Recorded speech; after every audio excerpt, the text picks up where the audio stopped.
அனைவருக்கும் வணக்கம். பிப்ரவரி 4 இன்னைக்கு தினமணி செய்தித்தாள் வாசிப்பு பார்க்க போகிறோம். தலைப்புச் செய்தி என்ன இருக்குது அப்படின்னா, அத்வானிக்கு பாரத ரத்னா அப்படிங்கிறத கொடுத்துருக்காங்க. அத்வானி அவர்களுக்கு பாரத ரத்னா விருது அப்படிங்கிறது வழங்கப்பட்டிருக்கு. லால் கிருஷ்ண அத்வானி கடந்த 1927ஆம் ஆண்டு அப்போதைய ஒருங்கிணைந்த இந்தியாவின் தற்போது பாகிஸ்தானின் பகுதியாக இருக்கும் கராச்சியில் பிறந்தார். பிரிவினைக்கு பிறகு அவருடைய குடும்பம் இந்தியா வந்தது அப்படிங்கிறத கொடுத்துருக்காங்க. அத்வானி அவர்கள் 1927ஆம் ஆண்டு ஒருங்கிணைந்த இந்தியாவில் இப்போ பாகிஸ்தானில் இருக்கக்கூடிய கராச்சி அப்படிங்கிற அந்த பகுதியில் பிறந்திருக்காரு. அதுக்கப்புறம் இந்தியாவுக்கு வந்த அவர் ஒரு மிகப்பெரிய அரசியல் தலைவராக இருந்திருப்பார். நம்ம நாட்டோட உள்துறை அமைச்சராக இருந்திருப்பார் வாஜ்பாய் அவர்களோட அமைச்சரவை கீழே. வாஜ்பாய் அவர்கள் பிரதமராக இருந்தப்போ துணை பிரதமராகவும் திரு லால் கிருஷ்ண அத்வானி அவர்கள் இருந்திருப்பார். சரிங்களா? அவருக்கு மத்திய அரசாங்கம் சார்பில் ஒரு பாரத ரத்னா விருது அப்படிங்கிறத கொடுத்துருக்காங்க. நாட்டின் உயரிய விருது அப்படிங்கிறத கருதப்படுறாங்க இதை. இதுக்கு முன்னாடி கர்பூரி தாக்கூர் அப்படின்னு சொல்லக்கூடிய பீகாரை சேர்ந்த முன்னாள் முதல்வர், அவருக்கு இந்த ஒரு பாரத ரத்னா விருது அப்படிங்கிறத கொடுத்துருப்பாங்க.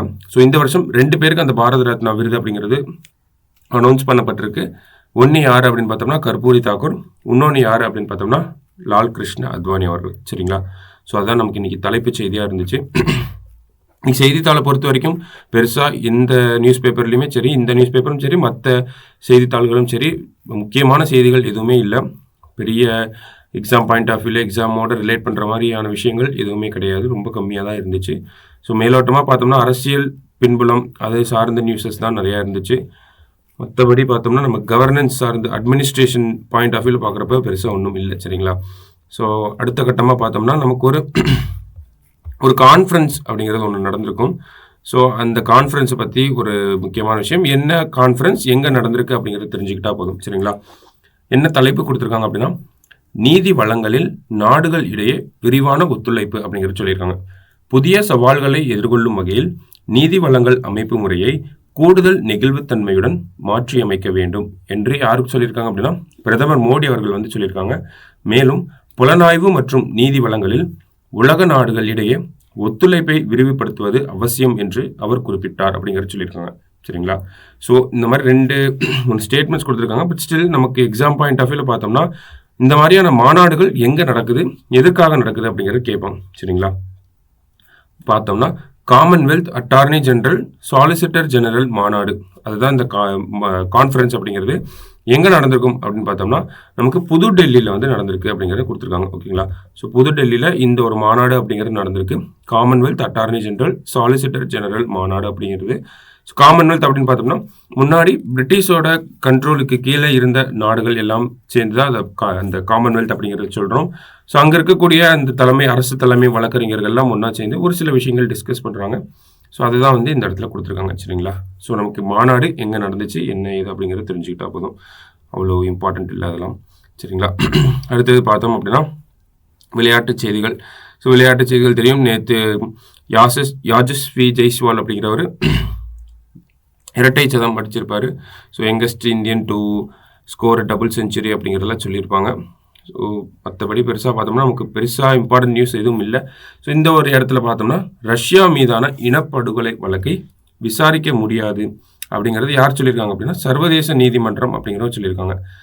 என்ன ஒரு வழக்கு அப்படின்னு பார்த்தோம்னா நமக்கு பின்னணி தெரிஞ்சாதான் இந்த ஹைலைட்டட் பாயிண்ட் புரியும். சரிங்களா?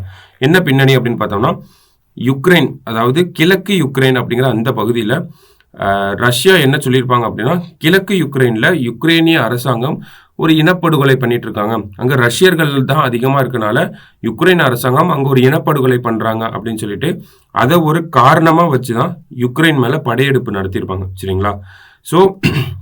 யுக்ரைன் அரசாங்கம் என்ன பண்ணியிருப்பாங்க அப்படின்னா சர்வதேச நீதிமன்றத்தில் ஒரு வழக்கு சொல்லியிருப்பாங்க. என்ன வழக்கு போட்டிருப்பாங்க அப்படின்னு பார்த்தோம்னா இந்த மாதிரி நாங்கள் இனப்படுகொலை பண்ணியிருக்கோம் அப்படின்னு ஆதாரமே இல்லாமல் ரஷ்யா குற்றம் சாட்டி எங்கள் மேலே படையெடுத்து வந்திருக்காங்க, அது அந்த இனப்படுகொலைக்கான சட்டத்தின்படி தவறான விஷயமா இருக்குது, நீங்கள் ரஷ்யாவை கண்டிக்கணும் அப்படிங்கிற மாதிரியான விஷயத்த சொல்லியிருப்பாங்க.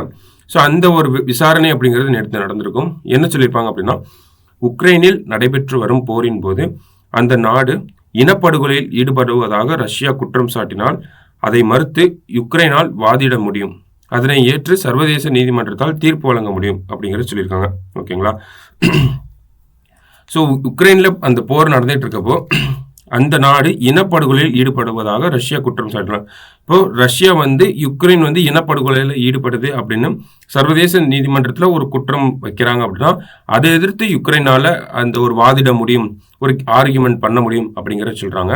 ஆனால் உக்ரைன் மீது ரஷ்யா மேற்கொண்டுள்ள படையெடுப்பு 1948ஆம் ஆண்டில் அந்த நாடு மேற்கொண்ட இனப்படுகொலை தடுப்பு ஒப்பந்தத்தை மீறுகிறதா என்பதை குறித்து விசாரணை நடத்த நீதிமன்றத்துக்கு உரிமை இல்லை என்றார் அப்படிங்கிறத சொல்லியிருக்காங்க. ஓகேங்களா, என்ன சொல்றாங்க அப்படின்னா அந்த இனப்படுகொலை தடுப்பு ஒப்பந்தத்தை மீறுகிறதா அப்படிங்கிறத பார்த்து விசாரிக்கிறதுக்கு உரிமை இல்லை அப்படிங்கிற சொல்றாங்க. என்ன சொல்ல வராங்கன்னா ரஷ்யா வந்து இந்த ஒரு காரணம் சொன்னோம் இல்லையா, யுக்ரைன் இனப்படுகொலை பண்றாங்கன்றத ஒரு காரணமா வச்சு ரஷ்யா வந்து யுக்ரைன் மேல படையெடுப்பு நடத்தியிருக்காங்க. ஸோ அந்த காரணம் அப்படிங்கிறது அந்த நாங்க இனப்படுகொலை பண்றாங்க அப்படிங்கிற காரணத்தை வச்சு தானே படையெடுத்திருக்காங்க.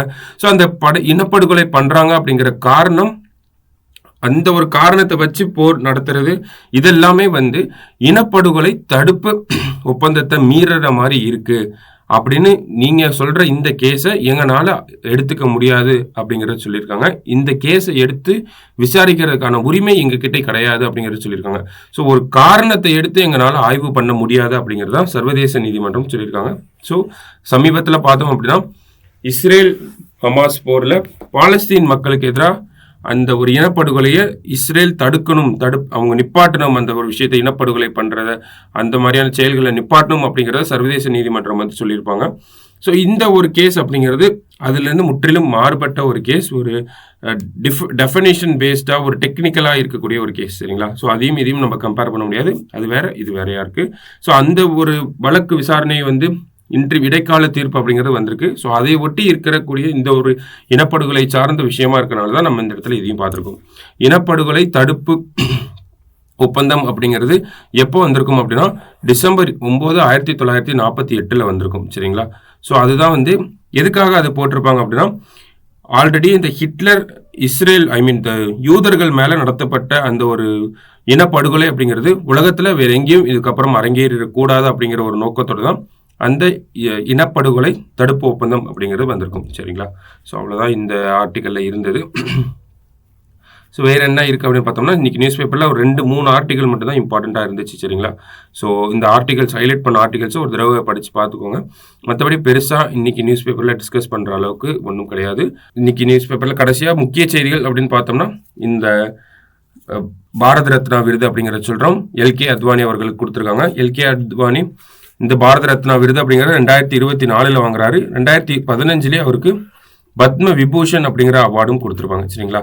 ஸோ அதெல்லாம் தான் இன்னைக்கு இருக்கக்கூடிய செய்தித்தாளில் முக்கியமான விஷயமா இருக்கு. நாளைக்கான செய்தித்தாள் வாசிப்பில் சந்திப்போம். நன்றி.